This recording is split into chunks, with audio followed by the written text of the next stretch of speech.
안녕하세요. 당신 브랜드 연구소 조연심입니다. 브랜드 하지만 도대체 어쩌라는 건지 모르시겠죠?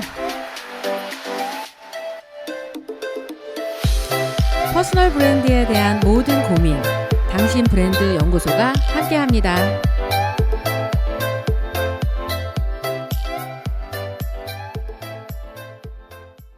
안녕하세요. 당신 브랜드 연구소 조연심입니다. 미래에는 단 15분 만에 전 세계적으로 유명해질 수 있다. 이거 혹시 누가 이야기했는지 아시는 분? 팝아트의 선구자 앤디 워홀의 말입니다. 미래에는 단 15분 만에 전 세계적으로 유명해질 수 있다. 유튜브에 무언가 엄청난 퍼포먼스를 했는데 그게 노래든 춤이든 엄청난 파급 효과를 일으켜서 전 세계적으로 유명해질 수도 있는 세상이라는 걸 이야기해 준 거죠. 오늘 여러분에게 들려드릴 주제는요.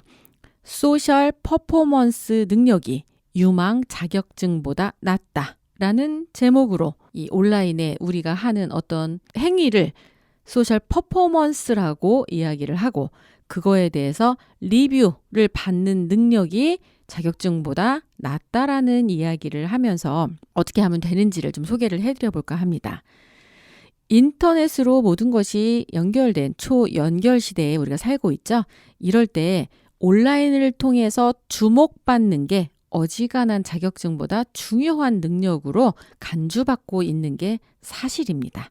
그래갖고 우리가 볼 때는 온라인에서 별것도 아닌데 어떤 사람이 하면 몇십만 명이 구독자 수가 생기고 바로 좋아요를 누르고 반응이 하고 아무리 좋은 걸 하고 앞에서 뭐 별걸 다 하는데 그다지 관심도 없이 조금 하다가 사라지는 것들이 많다는 거예요. 근데 이것도 그러니까 능력인 거야. 온라인에 자신이 하는 일을 올려놓고 좋은 반응이라고 하는 건 바로 뭐냐면 좋아요, 공유, 댓글 등을 얻어내는 능력을 소셜 퍼포먼스 리뷰 능력이라고 합니다. 사실 저는 이 소셜 퍼포먼스 리뷰 능력이 낮아요. 뭘 해도 별로 사람들이 반응이 없어. 왜 그런지도 알아, 인간적으로. 왜냐하면 저 온라인으로 소통을 거의 안 해요. 그냥 제가 하는 걸 기록하고 있는 거지 온라인의 소통을 위해서 누군가가 참여를 함께 하는 어떤 무언가를 하는 게 아니라는 걸 알고 있어. 근데 제 능력으로 다른 사람과 소통하고 그 사람의 반응에 관심 보여주고 그거에 질문한 거에 답변하고 하는 게 저한테는 이게 힘이 붙인 일인 거예요. 그러니까 어떻게 해요? 그냥 지금 내가 하고 있는 걸 기록해서 검색을 했을 때 아, 이런 일을 했구나. 이걸 꾸준하게 하고 있구나. 라는 걸 그냥 보여주는 게시판 정도의 용어로 저는 온라인을 활용하는 거지 이걸 통해 적극적으로 소통을 하고 있다? 이건 아닌 것 같아. 제 그 직업이 지식소통가인 거는 아시죠? 여기 사람들이 여기다 지식소통가 이랬더니 소통 전문가인 줄 알아요. 그래가지고 심지어 어떤 데는 소통에 대한 강의가 들어오기도 해. 그러면 저는 대부분 이렇게 얘기합니다. 저는 소통이 아니고 어지간하면 불통인 사람입니다. 그리고 불통인데 이게 소통이 되려면 지식 가치가 있게 만들어서 소통을 하는 사람이라고 이야기하고 지식 가치가 있다라고 하는 건 검색 기반으로 설명이 필요 없는 사람이 되는 것, 자기 분야가 명료하고 그거로 탁월한 자타공인 성과물을 만든 사람이 온라인에 검색이 돼서 아하 그 사람 하면 누구나 알아볼 수 있게 그리고 납득할 수 있게 만들어서 소통시키는 사람이 지식소통가이지 그냥 단순히 소통을 잘 시키기 위해서 배려하고 경청하고 뭐 이런 사람의 그런 소통은 아닌 거예요. 그러니까 저는 저의 소통을 알아. 그래갖고 뭐라 그럴까 도도하고 어떤 경우에는 심지어 좀 싸가지가 없고 어른들이 봤을 때는 쟤 왜 저래라고 하는 생각이 드는데 그냥 저는 제가 생각하는 기준을 지켜가고 있는 거예요. 그 제가 인정할 수 있는 그 기준에 이게 좀 이렇게 모자라다 생각하면 그걸 올리기 위해 뭘 하는지는 명확하게 알고 그걸 하게 하는 거에 집중하는 거지 모든 사람들에게 다 잘 되고 있고요. 잘 하고 있고요. 뭐 이 정도만 하시면 돼요. 말하고 하는 그냥 안 되는 기준인데 된다고 어설피 동기부여 자체 이거 자체를 안 해. 왠지 아시죠? 전 저한테도 굉장히 엄격한 잣대를 들이대고 살고 있기 때문입니다. 제가 얼마 전에 10번째 책을 쓰겠다고 출판사와 계약을 완료했어요. 그리고 그 완료한 사실을 아직은 바깥에 공개를 안 했어요. 이 방송을 들으시는 분들이 아마 처음으로 알게 되실 텐데요. 제 친구가 그러더라고요. 외교관인 친구를 만났는데 야, 너는 이렇게 끊임없이 너를 괴롭히냐? 도대체 왜 이렇게 쉬지 않고 뭘 해? 라고 이야기를 하는 거예요. 근데 순간적으로 그렇지. 난 왜 이렇게 살지? 근데 그냥 제가 저하고 정한 기준이라니까. 1년에 한 권씩 내가 알고 있고 내가 경험했고 내가 살아왔던 방식을 브랜드라고 하는 개념에 입각해서 때로는 공식으로 만들고 때로는 프로세스로 만들고 때로는 프로젝트로 만들고 이런 다양한 것들을 축적된 걸 정리해서 책으로 내겠다. 그게 나니까. 그래서 사람들이 나를 알기 위해 책을 보면 나의 생각을 알게 되고 나의 결과를 알게 되고 이런 부분들로 저는 저의 이 아웃풋을 만들어가고 있는데 근데 디지털을 보고 평가는 할 수 있잖아요. 그 평가는 이렇게 하면 잘 되는 거야 라고 만드는 것도 할 수 있어. 그게 소셜 퍼포먼스 리뷰 능력에 어떻게 해야 사람들의 마음이 움직이는지는 아는 거예요. 근데 저도 가끔은 욕심은 생겨. 내가 하는 거에 유튜브 지금 가장 제가 볼 때 핫한 최근에 시작해서 가장 핫한 사람 중에 하나가 백종원 씨잖아요. 시작한 지 얼마 안 돼서 지금 250만? 300만 됐을래나?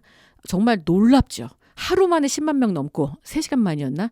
이 정도가 된다는 건 백종원의 직업적 본질이 증명됐기 때문이고 그 사람이 일관되게 본인이 가지고 있는 능력과 하는 메시지가 이게 사람들하고 통했기 때문에 그런 진심이 통해서 언젠가 때가 되면 되겠다라는 거는 확신이 들어요. 저는 아직 때가 안 됐어.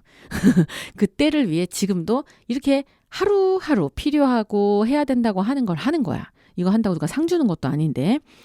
자, 그러면 이런 소셜 퍼포먼스 리뷰 능력이 무슨 하나 올린다고 폭발적으로 올라온 사례만 있지는 않습니다. 그리고 유튜브만 있는 것도 아니에요. 블로그를 통해서도 충분히 그 효과를 확인해 볼 수 있습니다.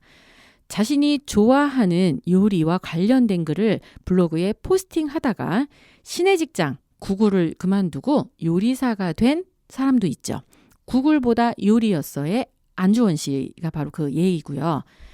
뉴욕에서 패션 스타들의 사진을 찍어서 블로그에 올려서 수천 명의 주목을 받고 국내 최초 스트리트 패션 포토그래퍼가 된 남현범 씨 남PD죠. 같은 사례도 있습니다. 그리고 스티브 잡스를 너무 좋아해서 그에 관련된 정보들을 블로그에 기록해서 잡스 사후에 영화 잡스가 국내 홍보 대행사를 찾을 때 그 일을 맡게 된 경우도 있습니다. 그리고 에버노트의 열혈 팬으로 에버노트 사용법을 상세하게 포스팅해서 국내 시장에 열릴 때 그 기회를 거머쥔 경우도 있습니다. 디자인 사이트에 내가 디자인한 디자인을 올려서 구글에 입사한 경우도 있고요. 필리핀의 무명 가수가 미국의 유명 가수의 노래를 불러 유튜브에 올려서 좋은 반응을 얻어서 결국 슈퍼스타가 된 이야기까지 모두 다 자신의 재능이나 관심을 온라인에 올려서 좋은 반응을 얻어내고 그 결과 원하는 일을 하게 된 사례인데요. 이런 사례는 차고 넘친다는 거예요. 결국 내가 잘하는 거 그리고 주력하는 걸 발견하고 그걸 온라인에 올리는 거 하나까지를 해서 좋은 반응이 일어나면 뭔가 기회가 생긴다. 근데 그게 좋은 반응이 생길 때까지 한다도 정답인 세상인 거예요. 하나 올려서 난 이 반응이 아닌가 봐 라고 하면 진짜 아닌 거고 아니야 이거 맞는데 지금 아직 내가 이렇게 하고 있다는 걸 사람들이 아직 모를 거야. 그리고는 진짜 많은 것들을 해보는 거예요. 온라인을 통해서 진짜처럼. 그랬을 때 반응을 얻어내는 것. 그게 바로 소셜 퍼포먼스 리뷰 능력인 거죠. 그러면 어떻게 해야 소셜 퍼포먼스 리뷰 능력을 키울 수 있을까요? 첫째, 콘텐츠 능력이 있어야 됩니다. 콘텐츠 능력이라 하면 당신이 하는 일을 온라인에 올리는 형태가 콘텐츠잖아. 그래서 자신이 온라인에 올리는 콘텐츠가 힘이 있어야 좋은 반응을 얻을 수 있고요. 좋은 콘텐츠라 하면 재미있거나 유용하거나 감동을 주는 거야 되는데 지금 제가 하는 건 유용한 정보인데 재미도 없고 감동도 없어. 그러니까 이게 좋은 콘텐츠가 아닌가 봐. 근데 그냥 유용하니까 한번 해보는 거예요. 이 방송을 듣고 무언가 해야 되는 사람들은 이 길고 지루하고 피곤한 이 과정을 거쳐서 어차피 해야 된다는 걸 아니까 지식 노동자를 넘어서 아이디어 노동자, 골드 칼라로 살아야 되는 여러분이 거쳐야 되는 게 이렇게 좀 지루하고 길고 이런 보이지 않는 비루한 생활이 쭉 이어져요. 이걸 견뎌서 잘 되게 만드는 거, 콘텐츠 능력을 반드시 갖춰야 된다는 게 첫 번째고요. 두 번째는요. 관계력을 갖춰야 됩니다. 이게 뭐냐면 혼자서 모든 것을 해내는 사람은 없습니다. 1인 기업이라 그랬더니 나 홀로 독. 혼자 무언가를 하는데 그러면 혼자 독사, 알죠? 외롭게 고독사 할 확률이 높습니다. 온오프라인으로 연결된 세상에선 기브 앤 테이크가 아주 극명하게 반영됩니다. 다른 사람들의 콘텐츠에도 반응 좀 보이고 평소 좋은 관계를 유지하려고 노력하면 내가 올리는 거에도 사람들이 반응을 보이겠죠. 그러니까 오프라인에 친한 커뮤니티가 있으면 내가 온라인에 한 걸 그 커뮤니티에 던져주면 반응을 보여서 다시 온오프라인으로 연결돼서 또 시너지가 날 확률이 되게 높다는 거예요. 이걸 잘 활용하시면 좋고요. 세 번째, 지속력이 있어야 합니다. 단 한 번만으로 원하는 결과를 얻을 수도 있지만 이건 아주 특별한 경우예요. 사람들은 처음에는 관심을 보이다가 무관심의 단계를 지나 인정하고 받아들이는 경로를 거쳐요. 역시 그 사람은 될 줄 알았어. 근데 그 될 줄 알았어를 느끼기 전까지 제 아니야 하는 수많은 과정을 지나갔을 거라는 거예요. 결국 사람들로부터 인정받기 위해서는 지속적인 활동과 온라인을 통해 보여주는 퍼포먼스가 퍼지기까지의 시간이 필요합니다. 근데 이게 뭐 정답처럼 딱 얼마큼 하면 돼요가 없어. 그냥 쭉 하셔야 돼요. 네 번째, 규모력을 키워야 합니다. 내가 영향력을 미치는 사람이 한 명일 때랑 수십 명일 때랑 수십만 명일 때는 그 결과가 확연히 달라집니다. 그래서 최소 나의 독자층을 일단 1000명을 만드는 걸 목적으로 해보십시오. 저도 이제 목전에 온 것 같아요.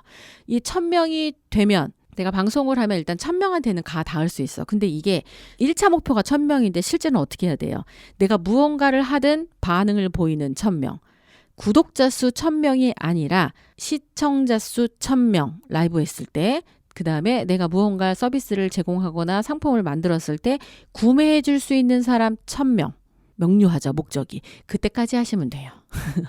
그 다음, 다섯째, 평판 관리를 해야 한다. 아무리 훌륭한 소셜 퍼포먼스를 얻었다 하더라도 한순간에 모든 것을 잃을 수 있는 시대입니다. 언제 어디서든 비즈니스 신뢰를 증명할 수 있도록 평판 관리에 주의를 기울여야 돼요. 저희 MU에서 비즈니스를 해주는 거의 궁극적인 목적은 디지털 상에서 평판 관리를 해주는 거잖아요. 근데 저희도 영리기업이다 보니까 저희에게 이 의뢰하는 그 기업이 실제로 비용을 지불하고 언제까지 하겠다라고 결정한 그때까지밖에 이걸 못 해주는 거예요. 그런데 그때까지는 온라인에 왕성하게 활동하고 평판이 좋았어. 근데 시간이 지났는데 그 기업에 리스크가 온 거예요. 근데 검색을 하면 저희가 왕성하게 활성하게 했을 때만 검색이 되고 그 이후에 서비스를 제공하지 않았던 기간 동안에는 없는 거예요. 그러니까 투자자 입장에서 봤을 때는 기업이 활동을 멈춘 걸로 판단을 한 거야. 리스크한데 대표가 연락도 안 돼요. 그럼 어떻게 해?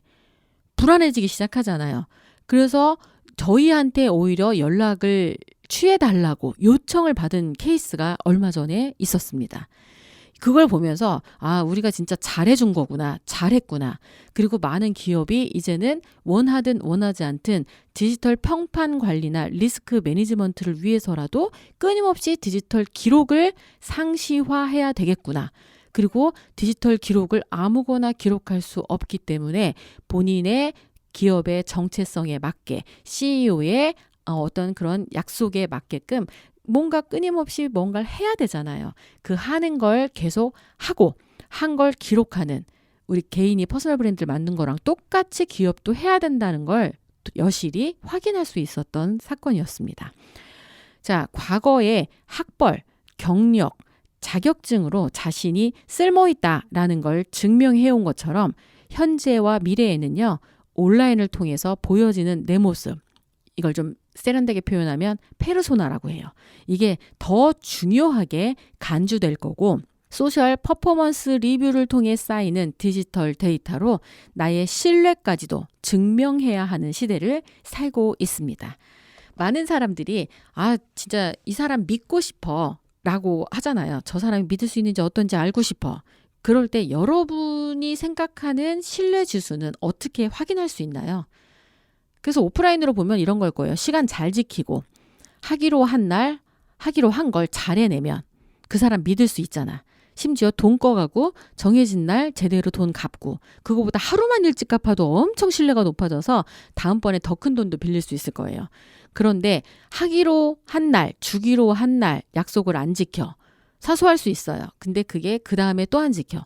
또 안 지켜. 그럼 상대방 마음속에는 이미 그 사람에 대한 비즈니스, 신뢰가 깨지고 있다라고 보시면 되겠습니다. 이게 온라인에서도 똑같이 작용한다는 거예요. 온라인에 뭘 하겠다고 공지를 합니다. 그리고 공지한 이후에 그걸 지켜요. 지금 저처럼. 얼마나 성실합니까? 누가 보거나 안 보거나. 이러면 최소한 뭐는 쌓을 수 있다? 성실성이요. 저 사람 하기로 한 건 하는구나. 그리고 누가 안 보거나 이런 거랑 상관없이 하기로 했던 수준만큼은 해내는구나. 이걸 보면서 결국은 저는 뭘 쌓고 있다? 디지털 평판을 쌓고 있다. 이게 축적돼서요. 하나하나가 어떤지 이런 거랑 상관없이 전체의 이 축적된 데이터로 제가 비즈니스 하는 데는 전혀 상관이 없습니다. 증명 가능한 포트폴리오로 작용을 하고 있기 때문이에요. 자, 이제 이 방송을 들은 여러분, 온라인에 무언가를 하겠다고 약속하셨나요? 그 약속을 지금 지키고 계시나요? 여러분이 하겠다고 하는 걸 할지 안 할지 그게 별로 여러분한테는 중요하게 바로바로 피드백이 안 올 수 있지만 그걸 지켜보고 있는 컴퓨터는 알게 될 거고요. 그리고 컴퓨터를 통해서 확인하고 있는 그냥 지켜보고 있는 무심히 지켜보고 있는 수많은 사람들의 머릿속에는 저 사람 믿을 만한 사람이야. 저 분야 사람이야. 그러니까 뭔가 필요하면 저 사람한테 물어봐야지. 저 사람하고 일해야지. 라고 하는 어떤 각인을 만들고 있는 과정이다 생각하면 어떤 거 하나라도 대충 하시지 않게 될 거라는 생각을 해봅니다. 여러분의 과정이 여러분의 미래에 아주 유효한 디지털 발자국을 하나 쌓고 있는 거라는 걸 믿으시면서 여러분의 과정을 응원하도록 하겠습니다. 당신 브랜드 연구소는 퍼스널 브랜딩 그룹 MU, 생각표현연구소, 셀링포인트 연구소, 브랜드 컨셉 디자인이 함께합니다.